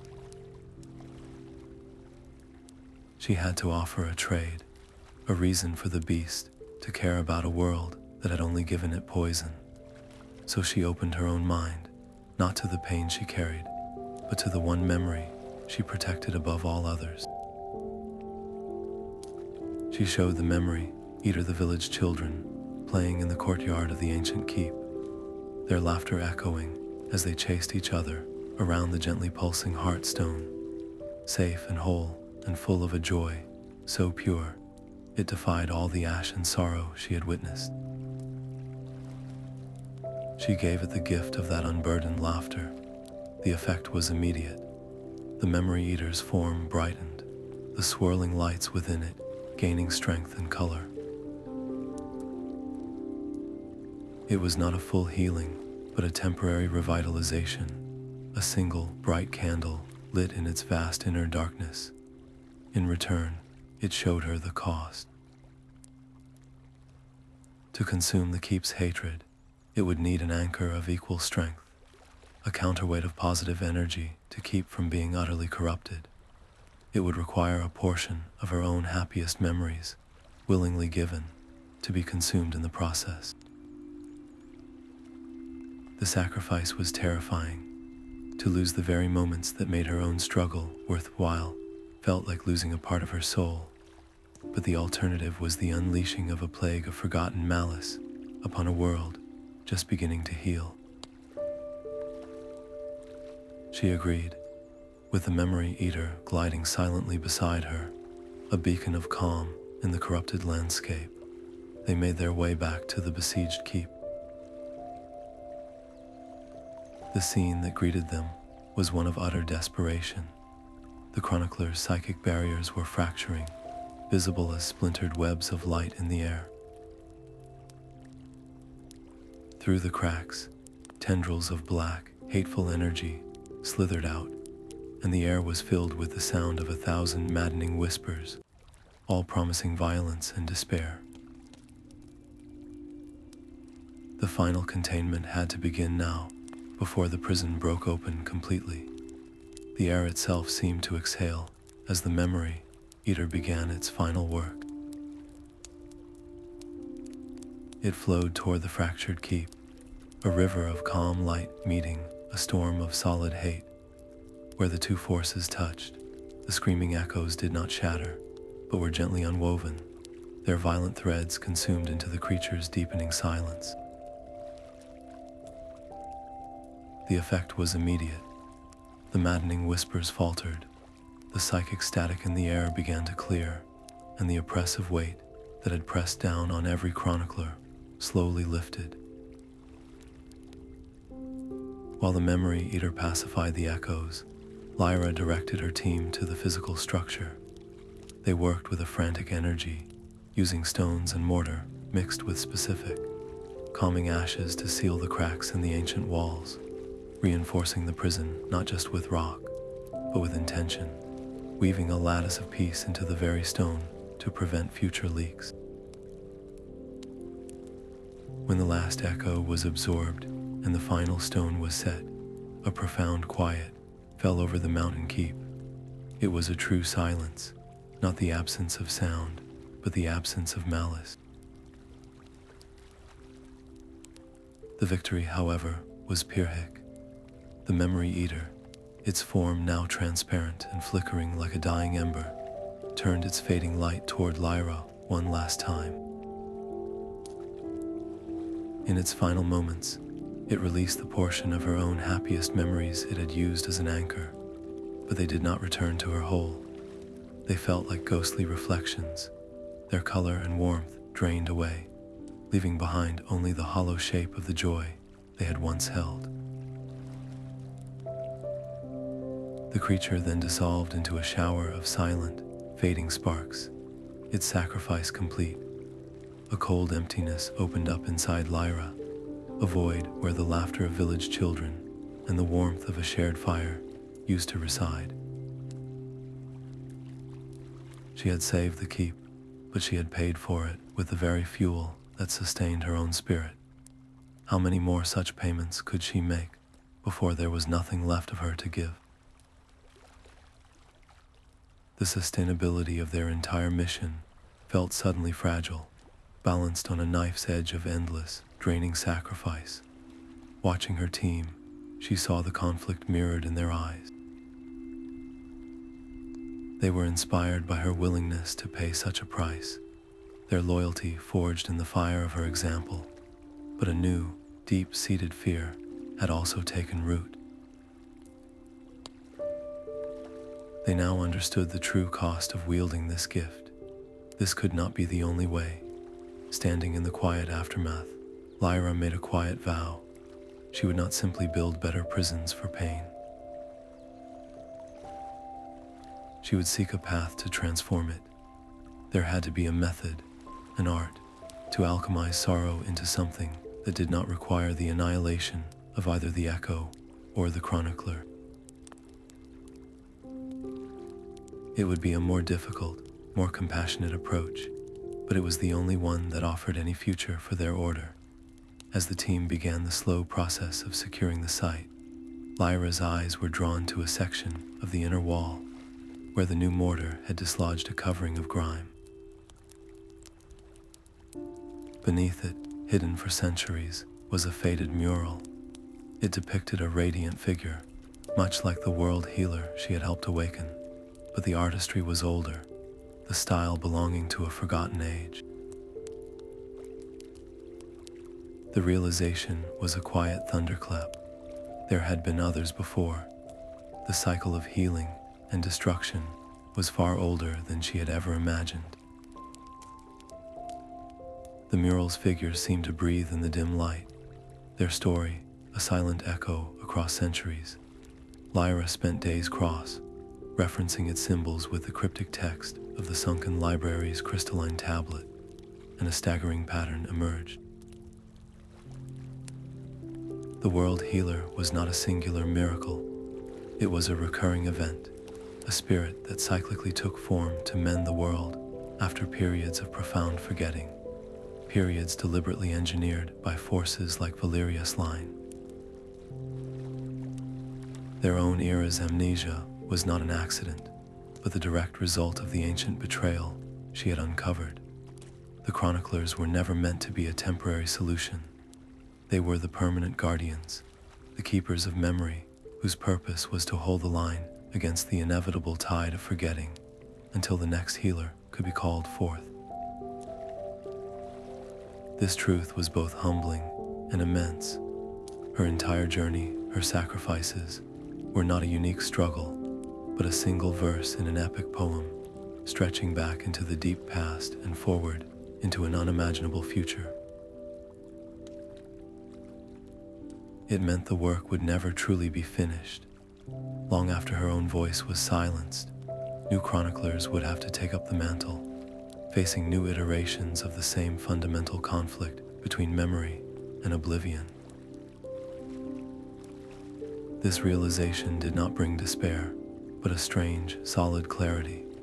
Her role was not to win a final victory, but to strengthen the chain. With this new purpose, she took up her stylus and began to write. This would not be a simple chronicle of events.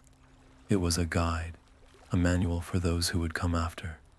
She filled its pages with everything she had learned, from Kale's techniques for sifting ashes to the ethical boundaries of interacting with echoes, the dangers of working alone, and the vital importance of shared vulnerability. She recorded the cost of the Memory Eater's sacrifice and her fledgling theories on how sorrow might one day be transformed rather than contained. This book was to be her legacy, a torch passed through the generations. Understanding the cyclical nature of their struggle gave their mission a profound, enduring purpose, but it also confirmed a sobering truth. The forces of forgetting were a perennial weed, their roots sunk deep into human nature itself. They would always find new voices, new rationales for erasing the past. Yet as she wrote late into the evening, a gentle warmth brushed against her silent spirit. She looked up from her work to see the world healer moving through the Valley of Whispers, its light touching the new flowers pushing through the soil. And as the light touched them, the petals began to shift, their colors arranging themselves into intricate patterns that depicted tiny, silent stories of courage and kindness. The very land was learning to remember, weaving its own tapestry of hope against the coming dark. The first seed took root in soil mixed with ash and hope. Lyra and her chroniclers did not plant flowers, but stories, each bloom a vessel for a single, carefully chosen echo. A bluebell, when its bell-shaped flower was gently brushed, released the memory of a baker's pride in his first perfect loaf. A patch of sun-warmed thyme whispered a grandmother's lullaby. This was the Garden of Stories, a living library where history was not read, but felt. Visitors began to arrive, tentatively at first, from the nearby village and other settlements touched by the chronicler's work. They came not to mourn, but to learn, to share, and to remember. A farmer might add a memory of a successful harvest to a budding squash vine, and a weaver would leave the rhythm of her loom in the bark of a young tree. The valley began to hum with a new kind of energy, a collective spirit woven from countless small joys and quiet lessons. This success, however, was shadowed by a quiet fear among some of the older chroniclers. They gathered around the evening fire, their voices low with concern. To give our power to the public is to risk it being trivialized, one argued. What if someone uses a joyful echo to manipulate a crowd? What if the sorrowful ones are experienced without the proper context and cause more harm than healing? They feared the sacred would become a spectacle, the profound diluted into mere entertainment.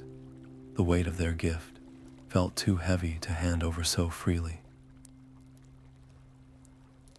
Lyra listened to their fears, understanding their roots in a tradition of isolation and secrecy, but she had learned that a memory hoarded loses its purpose. Her decision was a compromise built on trust and guidance. She instituted the warden guide system. No visitor would walk the garden paths alone. Each would be paired with a chronicler who would help them navigate the echoes, providing context for the difficult memories and ensuring the joyful ones were experienced with the reverence they deserved. It was not about control, but about shared understanding, transforming a risky exposure into a communal ritual. The garden's influence began to ripple outward, sparking a quiet cultural revival. Songs thought lost were heard again in the petals of a night-blooming flower. Forgotten crafts were remembered through the imprints left on specific leaves. This vibrant repository of living history, however, could not remain a secret for long. Rumors of the talking garden reached distant cities and powerful courts, carried by merchants and travelers. The curiosity it sparked was not always benign. Whispers spoke of envoys from a distant academic citadel, men and women who saw the garden not as a sanctuary, but as a resource to be cataloged and controlled, its power harnessed for their own ends. During a public tour, as Lyra explained the significance of a rose that held the memory of a long peace treaty, a flicker of movement at the back of the crowd caught her eye. There, standing half hidden in the dappled shade of a willow tree, was a face she had not seen since the marsh. His posture was less rigid, the lines on his face deeper, but his gaze was as sharp as ever. Kale, the hermit, had returned, Kale stood beneath the willow, his presence a quiet earthquake in the garden's calm. He was not alone. Behind him, a group of men and women waited, their clothes woven from desert dust and mountain mist. They were nomadic echo speakers, their traditions forged in the open wild, far from the structured halls of any chronicler's order. Kale had not come to reminisce. He had come to recruit, offering a union that would weave their scattered knowledge into Lyra's growing tapestry. The nomads' methods were fluid and instinctual, a stark contrast to the careful discipline Lyra had instilled.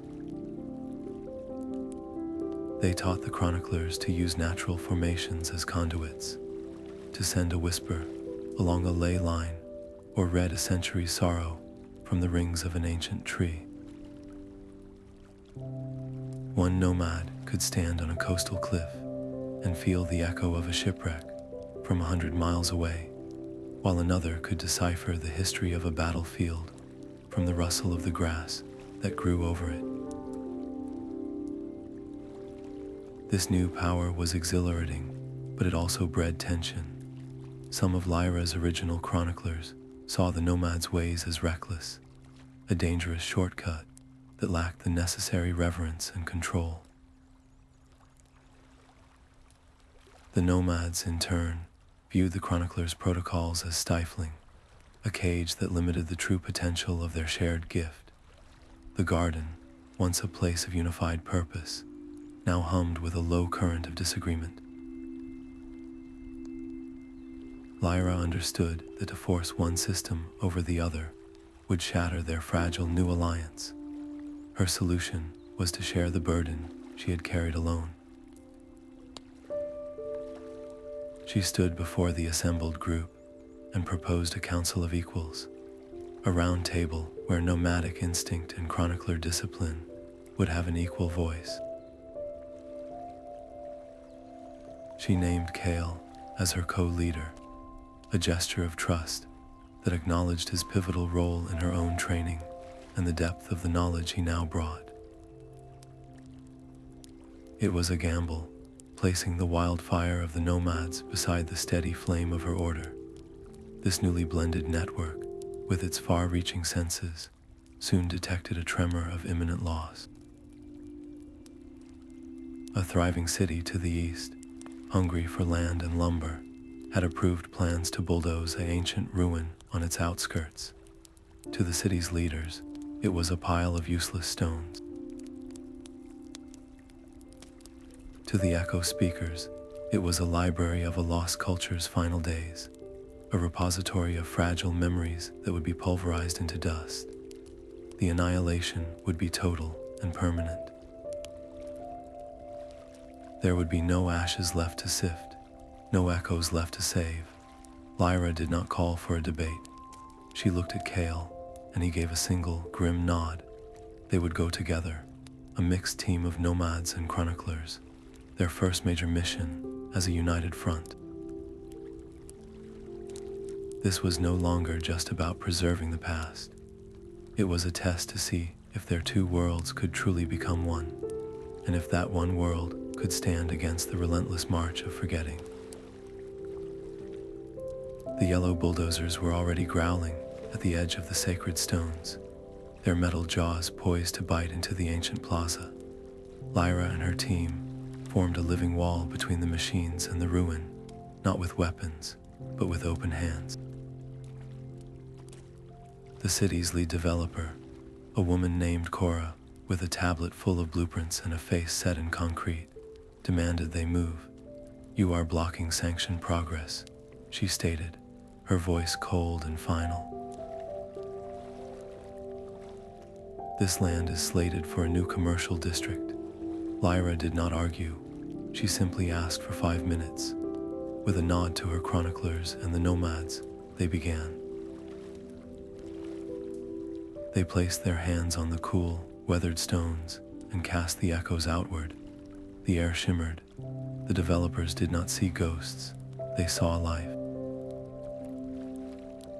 A bustling market materialized around them, the smells of baking bread and spiced meat filling the air. They heard the laughter of children chasing a dog through the square, felt the warmth of a community thriving. Then the vision shifted, showing the city's final, desperate hours, not with violence, but with poignant goodbyes, with families hiding precious heirlooms in the very walls the bulldozers were meant to flatten. One developer, a young surveyor, wiped a tear from his eye as he watched a father carve his daughter's name into a foundation stone. Cora's rigid posture softened. The sterile data on her tablet could not compete with the raw, human truth now surrounding her. She saw that this was not an empty lot. It was a cemetery of stories. "I never knew," she whispered, her voice thick with a newfound reverence. "We were going to pave over a library. The agreement was struck not in a sterile office, but there in the echoing plaza. The ruin would be preserved as a memorial park, a green space where the city's roots could be honored. But Lyra knew that preservation alone was a fragile victory. She offered Cora a partnership. "My chroniclers can help you," she proposed. "Let us weave these memories into your new monuments. Imagine a bridge whose pillars hum with the songs of the river that was here first, or a plaza where the stones remember the joy of past festivals. We can build a future that does not erase its past, but is strengthened by it." This landmark victory sent ripples across the region. Other cities, hearing of the compromise, began to reconsider their own expansion plans. Yet for every official moved by the echoes, another saw only a threat. Political opponents began to organize, framing the chroniclers as sentimentalists who valued dusty memories over jobs and economic growth. They painted Lyra's order as an obstacle to a prosperous, forward-looking future, a narrative that was dangerously easy to sell. As her team celebrated that evening, the gentle light of the world healer washed over them. But its familiar warmth felt different, its form shimmering with a new, unstable energy. A message not in words, but in pure feeling, bloomed in Lyra's mind. The work of mending was complete. Now, the time for guardianship was ending, and a new phase was beginning. The healer was preparing to evolve, to leave its sanctuary, and walk openly in the world it had helped to heal. The world healer's light did not vanish, but bled into the horizon. Its singular form dissolved into a soft, pervasive glow that settled over the land, seeping into the soil and the stones, into the very air that carried the whispers of the past. The transformation was not an ending, but a profound expansion. For the chroniclers, the work changed instantly. Where before they had to fight for every fragile echo, straining to hear a single voice in the storm, they now felt a gentle, guiding hum in every place of memory.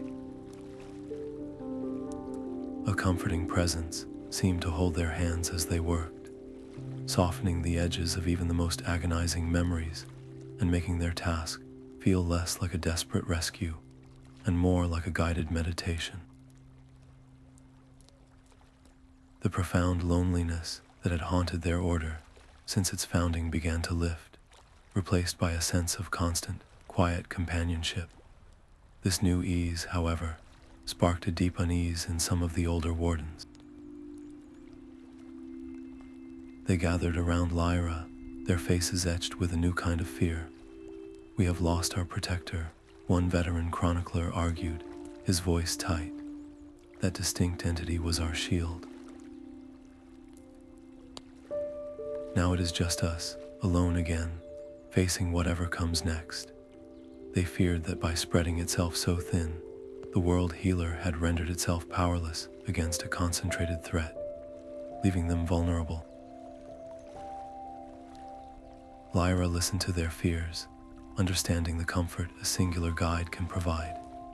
But she placed a hand on the veteran's shoulder, her own silent spirit, feeling the new, subtle network that now connected every ash-strewn ruin and every memory bloom in the garden. "It is not gone," she reassured them, her voice calm and certain. "It has become the soil we walk upon and the wind that carries the whispers. We are not alone. We are its hands now. We are its voice. Our responsibility has not lessened. It has become absolute." The prophecy's cycle was complete, and the final, daunting truth was that the balance was now entirely in their care. As the last shimmer of the transformation settled into the land, a new sensation pricked at the edge of Lyra's awareness. It was a gentle, insistent pull, a compass needle in her soul, pointing toward a place not on any of their maps. It led toward a remote, unrecorded ruin, a silence the expanded world healer now seemed to want filled. The pull was a gentle hum in the silence of her own spirit, a compass pointing toward a blank space on the map. The journey led Lyra and a small, trusted circle to a place that should not have existed, a ruin with no name and no history in any archive. It was not a city or a keep, but a simple circle of standing stones nestled in a high mountain valley, untouched by fire or sword. Yet the air here vibrated with a power that dwarfed any she had felt before. It was an echo nexus, a natural convergence point where memories from all eras and all places flowed together like rivers into a silent sea. Here, the sorrow of a soldier from 1,000 years ago brushed against the joy of a child not yet born. It was not a library of the past, but a living tapestry of all time. As Lyra stood in the center of the circle, the truth of the place washed over her. This was not a place of death, but of genesis. The nexus was a crucible. It was here, during times of profound need, that the scattered hopes and collective sorrow of the world coalesced to birth a new world healer. The entity she had helped awaken had not been a singular miracle, but a natural, recurring event born from this sacred, hidden engine of renewal. Its existence explained the cyclical nature of the struggle, the endless battle between memory and forgetting, and like any powerful, natural force, it required a guardian to monitor its delicate balance. A fierce, silent debate raged within her, to appoint a formal guardian, to build an outpost and establish a permanent watch, would be to follow their mandate of shared responsibility. But it would also create a footprint, a point of interest that could be discovered by their enemies, the forces that had hunted her, that had sought to extinguish the last world healer, would stop at nothing to control or destroy this source. To expose the nexus was to risk the very future of hope itself.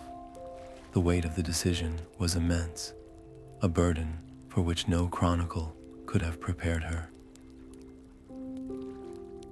Her choice was made in the profound quiet of the stone circle.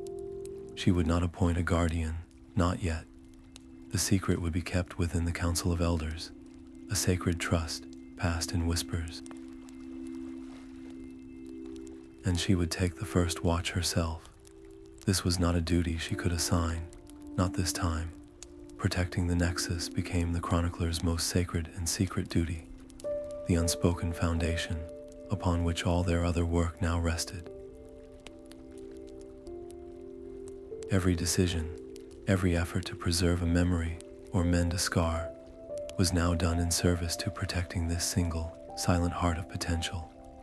Lyra felt the weight of it settle onto her shoulders, not as a crushing stone, but as a profound responsibility for countless futures, for worlds and healers not yet dreamed of. One evening, As she stood her solitary watch, a new sound threaded its way through the convergence of ages. It was not a cry from the past, but a whisper from a time yet to come, a voice woven from gratitude and peace. "Thank you," it breathed into the stillness, a future echo from a world not yet born, a world that would exist because she stood guard in the present. The first page of the Great Chronicle was not written on parchment, but woven from memory and stone.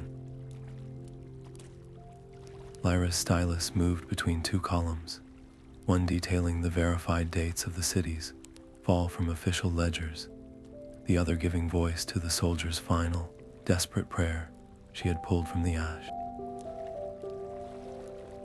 This was the new history, a tapestry where the thread of fact was intertwined with the color of lived experience. The finished chronicle did not just sit on a shelf. It became the bedrock of a new curriculum, read aloud in schools where children learned not only the names of kings and battles, but also the fears and hopes of the people who lived through them. In quiet temples, it was used to teach that true understanding requires empathy, not just memorization. Yet this innovation did not go unchallenged. A chorus of traditional historians, their authority built on a foundation of unshakable facts, publicly decry the work. "How can we trust the weeping of a ghost?" they argued. "You are turning our sacred history into a collection of campfire stories, blurring the hard line between what happened and what was merely felt." Their critique was not without merit, and Lyra knew it. A memory, especially one born of trauma, is not a perfect recording. It is a story told by a soul in crisis. To present it as unvarnished fact would be its own kind of lie. Her solution was one of radical honesty. She did not remove the echoes. Instead, she framed them. In the chronicle's margins, she placed the historian's objections right beside the emotional testimonies, creating a living debate on the page itself. She presented the echoes not as infallible truth, but as the essential emotional context for the cold facts, the human heart beating within the skeletal frame of dates and decrees. This intellectual conflict sparked a fire that spread through every academy and public forum. What is the greater truth? People asked. The number of soldiers who died, or the love one of them felt for his family? The debate itself became a kind of national therapy, forcing a culture to confront the complexity of its own past. In doing so, it cemented the chronicler's ultimate role, not as the sole keepers of truth, but as its essential mediators, guides who could navigate the treacherous waters between fact and feeling. The day the first edition was publicly released, Lyra walked through the garden of stories. The air was filled with the soft, focused murmurs of children kneeling beside the memory blooms. One little girl gently touched the petals of a bluebell, her eyes wide as the baker's pride in his first loaf filled her mind. She was not just learning history. She was learning to listen, and in that simple, profound act, the future of memory felt more secure than any locked archive could ever make it. The children's small hands brushed the bluebell petals with a reverence most reserved for holy relics. Lyra watched as their faces, a canvas of open curiosity, lit up not with terror, but with shared delight at the baker's simple pride. They did not flinch from the echoes. They listened, their innate empathy a perfect, untuned instrument that picked up the joy without the static of fear that so often plagued trained adults. One little boy, after feeling the memory of a grandmother's lullaby from a patch of time, immediately began to hum his own invented tune, a new melody woven around the old. This was the breakthrough she had not anticipated. The children were not just passive listeners, they were creators. They began to leave their own impressions in the garden's soft soil and on the smooth bark of the young trees, weaving their own moments of discovery and friendship into the living archive. The past was no longer a static thing to be preserved. It was a conversation, and the future was now speaking back. Yet, with this beautiful potential came a cold knot of fear in Lyra's chest. She saw one girl, too eager, reach for a rose that held a more complex, bittersweet memory of a farewell. The child's smile faltered, her eyes glazing over for a moment before Lyra gently pulled her back, guiding her to focus on the warmth of the sun on her skin. The risk was ever present.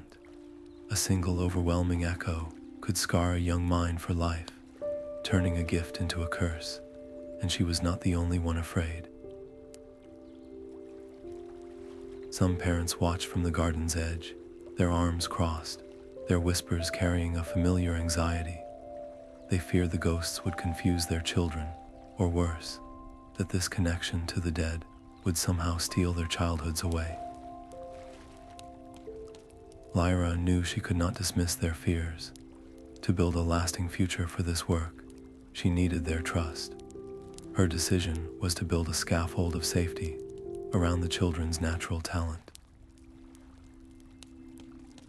She designed a graduated training program, its first rule etched into every lesson. You must always listen with a friend. No child would ever engage in echo alone. They started only with the gentlest, most joyful memories, learning to build their mental defenses through games and shared focus before ever approaching a sorrowful whisper. Parents were not just invited, they were essential partners, learning the same techniques alongside their children, so the garden became a place of family discovery, not of mysterious and dangerous ritual. The stakes of this education could not be higher. These children, growing up without the baggage of institutional dogma or the trauma of a broken world, held the potential to become chroniclers of a kind she could only dream of. Their intuitive understanding promised a future where the past was not a burden to be carried, but a wisdom to be danced with. But that very promise made them a target. The forces that hated memory would see this new generation not as innocent children, but as the most dangerous threat of all. Watching them now, their laughter weaving seamlessly with the echoes of long-gone laughter, Lyra felt a familiar warmth brush against her silent spirit. It was the world healer's presence, not as a guiding voice, but as a simple, sustaining truth in the sunlit air. Their work would continue. It would be different, and it would be beautiful. The silence in the nexus was not an absence, but a predator. It coiled between the standing stones, a void echo born from the collective act of forgetting itself, a perfect anti-memory that fed on remembrance. It did not attack with claws or fire, but with a chilling negation, unraveling the threads of time that converged there. Where its influence touched, the vibrant tapestry of the nexus began to fade into a featureless gray. This was the final, concentrated essence of the force that had burned cities and abandoned keeps, and its target was the very heart of renewal. Lyra stood firm, but her own silent spirit was a small candle against this devouring dark. She knew she could not fight emptiness with force. To struggle was to feed it, so she did not raise a shield. Instead, she opened herself as a conduit, casting a single, desperate call through the network that connected every chronicler, every nomad, and every memory bloom in the garden. It was not a cry for power, but an invitation to remember. Across the world, they heard her. In the restored ruin of Oakhaven, a chronicler knelt and shared the memory of a community rebuilt. In the mountain keep, a former hunter focused on the moment he chose penance over power. From the garden of stories, 1,000 voices of children's laughter and simple daily joys rose as one. From the village of the gentle whisper, the steady warmth of the heart of hearth pulsed in answer. They did not send their strength to her, they sent their stories. A symphony of lived experience flooded the nexus, not to battle the void, but to fill it. Lyra directed this river of memory, weaving together a soldier's final prayer for his family with a mother's lullaby, a baker's pride with a child's forgiveness, the sorrow of loss with the stubborn resilience of hope. The void echo thrashed, unable to consume this paradox of pain and love given freely. It was not defeated, but transformed. The absolute emptiness, filled to bursting with the totality of what it sought to destroy, solidified. The gray nothingness shimmered, gaining substance and a soft, internal light, becoming a new, stable echo that pulsed not with the past, but with pure, untarnished potential. In that moment of profound peace, Lyra understood the secret language she had spent her life deciphering. The burned cities were not just tombs of tragedy, and the abandoned keeps were not merely monuments to failure. They were classrooms. Their ashes held the lesson that loss, when met with unwavering compassion and courageous remembrance, does not have to be an end. It can become the most fertile ground for something new to grow. The scar itself becomes the foundation, and the echo of what was lost becomes the blueprint for what might yet be. The wind in the Valley of Whispers no longer carried screams, but a low, purposeful hum. Lyra stood at its center, watching as new chroniclers guided visitors through the garden of stories, their voices blending with the laughter of children and the gentle murmur of the past. This thriving center of learning and peace was a world away from the scorched city gate where her journey began. She had come as a lone chronicler, her gift a terrifying and isolating burden. Now she was the leader of a global movement, a network of voices united in the sacred task of remembrance. The 3 Heartstones pulsed in their shrine, their synchronized rhythm a constant reminder of the fragile, hard-won balance they all protected. The world healer was no longer a distinct entity to be called upon in crisis, its essence now woven into every stone, every story, and every new shoot of green that pushed through the once blighted earth. The work had cost her dearly.